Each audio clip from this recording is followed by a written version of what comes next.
என்ன சொல்றாரு பார்த்தீங்களா? எல்லா அதிகாரமும் இருக்கு போத்திபார் வீட்டில் யோசேப்புக்கு.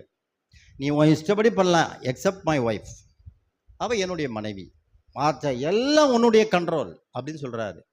இப்படி இருக்க இத்தனை கர்த்தருக்கு விரோதமா இத்தனை பொல்லாங்குக்கு நான் உடன்பது எப்படி?